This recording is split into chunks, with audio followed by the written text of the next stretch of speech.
নমস্কাৰ মৰ্নিং পালছলৈ স্বাগতম জনাইছোঁ ষ্টুডিঅ'ত মই অনিৰ্বাণ পাঠক। অপাৰেশ্যন সিন্দুৰেই কেৱল নহয় আৰু বেয়া দিন আহিব পাৰে পাকিস্তানৰ বাবে।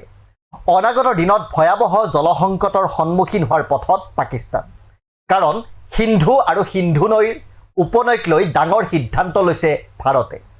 পাকিস্তানৰ সৈতে ভাৰতৰ সিন্ধু জলসন্ধি বাতিল কৰাৰ পাছত এক বিশেষ পদক্ষেপ লৈছে ভাৰত চৰকাৰে। প্ৰধানমন্ত্ৰী নৰেন্দ্ৰ মোদীয়ে ইতিমধ্যে ঘোষণা কৰিছে ভাৰতৰ প্ৰয়োজনত ব্যৱহাৰ হ'ব সিন্ধু নদীৰ পানী। ভাৰতৰ পানী ভাৰতৰ অধিকাৰ হৈ বৈ যাব। পহলগামৰ আক্ৰমণৰ পাছতেই ভাৰত আৰু পাকিস্তানৰ মাজত উত্তেজনা বৃদ্ধি পাইছিল। এই আক্ৰমণৰ পাছতেই ভাৰত চৰকাৰে পাকিস্তানৰ বিৰুদ্ধে কেইবাটাও তাৎক্ষণিক সিদ্ধান্ত গ্ৰহণ কৰিছিল, যাৰ ভিতৰত অন্যতম আছিল সিন্ধু জলসন্ধি বাতিল কৰাৰ সিদ্ধান্ত। সিন্ধু জলসন্ধি বাতিল কৰাৰ পাছত পাকিস্তানত ইতিমধ্যে জলসংকট আহিল। এতিয়া পাকিস্তানৰ সৈতে চলি থকা উত্তেজনাৰ মাজতে ভাৰত চৰকাৰে সিন্ধু নদীৰ পানী পৰিচালনাৰ বাবে এটা ডাঙৰ সিদ্ধান্ত গ্ৰহণ কৰিছে। কেন্দ্ৰীয় চৰকাৰে 4টা বৃহৎ জলবিদ্যুৎ প্ৰকল্প শীঘ্ৰে সম্পূৰ্ণ কৰাৰ নিৰ্দেশ দিছে। পাকিস্তানৰ ওপৰত বৃহৎ এয়াৰ ষ্ট্ৰাইক চলোৱাৰ পাছত এতিয়া ভাৰতে পাকিস্তানলৈ যোৱা পানীৰ ওপৰত হেঁচা প্ৰয়োগ কৰিবলৈ সাজু হৈছে। ইয়াৰ বাবে কেন্দ্ৰীয় চৰকাৰে দ্ৰুতগতিত 4টা বৃহৎ জলবিদ্যুৎ প্ৰকল্পৰ সম্প্ৰসাৰণ কৰি আছে। এতিয়া জানো আহক কোন 4টা জলবিদ্যুৎ প্ৰকল্পৰ সম্প্ৰসাৰণৰ কাম বৰ্তমান ভাৰত চৰকাৰে চলাই আছে। প্ৰথমতে পকলদুল জলবিদ্যুৎ প্ৰকল্প। এই প্ৰকল্পটো জম্মু কাশ্মীৰৰ কিশ্বৱাৰ জিলাত অৱস্থিত। এইটো এটা কংক্ৰিট ফেচড ৰক ফিল ডেম।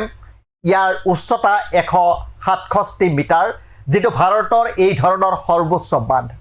বৰ্তমান এই বান্ধ নিৰ্মাণৰ কাম 72 মিটাৰ পৰ্যন্ত সম্পূৰ্ণ হৈছে আৰু ইয়াত 24.78 লাখ ঘনমিটাৰ পানী পুৰ কৰা হৈছে।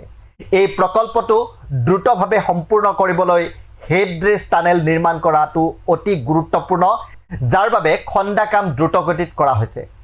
দ্বিতীয়তে কিৰু জলবিদ্যুৎ প্ৰকল্প 624 মেগাৱাটৰ। এই জলবিদ্যুৎ প্ৰকল্পটো জম্মু কাশ্মীৰৰ কিশ্বৱাৰ জিলাত অৱস্থিত।